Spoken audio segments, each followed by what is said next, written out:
ఖమ్మం జిల్లాలోని మంత్రి పొంగులేటి ఇలాకాలో కాంగ్రెస్ మద్దతిస్తున్న సర్పంచ్ అభ్యర్థిపై దాడి చేశారు బీఆర్ఎస్ నేతలు. నేలకొండపల్లి మండలం ముజ్జుగూడెం పంచాయతీ అభ్యర్థి బొడ్డు రేణుక ఇంటిపై దాడి చేశారు. దీంతో గ్రామంలో ఉద్రిక్త పరిస్థితులు నెలకొన్నాయి.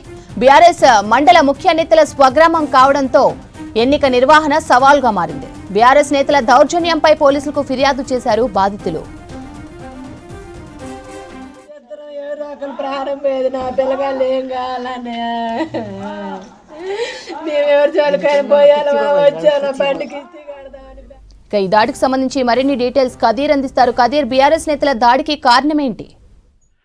స్రవంతి, ఈ రోజు ఉదయం కాంగ్రెస్ మద్దతిస్తున్న అభ్యర్థి బొట్టు రేణుక అంటే అది రిజర్వ్డ్ స్థానం, ఎస్టీ రిజర్వ్డ్ స్థానం కావడంతో అక్కడ అసలు తన అభ్యర్థికు వ్యతిరేకంగా ఏ విధంగా నిలబడతామని చెప్పేసి నేలకొండపల్లి మండల అధ్యక్షుడు ఎవరైతే ఉన్నారో అతను బ్రహ్మయ్య, అతని 10 మంది వ్యక్తులను వెంట తీసుకువెళ్లి వాళ్ళ ఇంటిపైన దాడి చేయడం జరిగింది. అసలు పోటీ నుంచి విరమించుకోవాలి, నేను ఈ ఊర్లో ఉండగా నువ్వు అంత సాహసం ఎలా చేస్తావు అని చెప్పేసి ఆ షెడ్యూల్ క్యాస్ట్ కులస్తులైన ఆ అభ్యర్థికి సంబంధించిన ఇంటిపైన దాడి చేసి వాళ్ళని గాయపరచడం జరిగింది. అక్కడ పూర్తిగా చూస్తే అతను ఆధిపత్య పోరు అనేది కనిపిస్తా ఉంది. అది ఒక మంత్రి, కీలక మంత్రి, రెవెన్యూ శాఖ మంత్రి అయిన నియోజకవర్గంలోనే అలాంటి పరిస్థితి ఉంది అని అంటే వేరే చోట్ల ఎలా ఉంటుందని చెప్పేసి అభ్యర్థిని వాపోతున్న పరిస్థితి ఉంది. అయితే ఉదయం నుంచి కూడా ఊళ్ళో కొంత ఉద్రిక్తత వాతావరణం అనేది నెలకొంది. అయితే ప్రస్తుతం బీఆర్ఎస్ కు సంబంధించిన అనేక మంది నాయకులు ఇదే విధమైన ధోరణిని కొనసాగిస్తా ఉన్నారు. గతంలో ఏ విధంగానైతే వాళ్ళు వ్యవహరించారో అదే విధంగా కొనసాగిస్తా వస్తున్నారు. ఎందుకంటే అక్కడ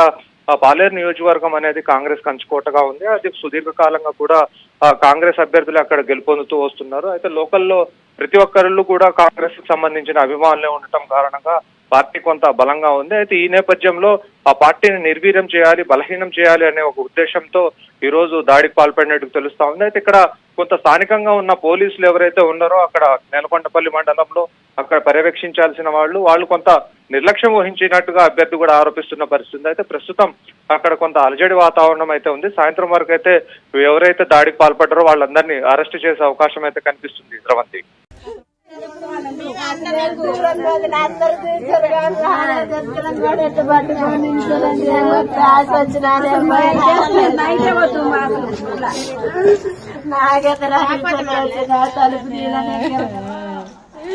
మేమెవరు చోలుకొని పోయాలో వచ్చాను బండికి ఇచ్చి కడదామని బ్యాంకులు మన డబ్బులు తెచ్చి పెట్టిన డబ్బులు కూడా మేము డబ్బులు పోతే నేను ఎవరైనా అడుక్కుందును.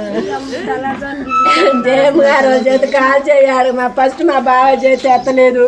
మా బావ నిద్రపోయామండ నాగేంద్ర ఉపేంద్ర వచ్చింది, నాకు కూడా తలుపులు పట్టుకున్నాం.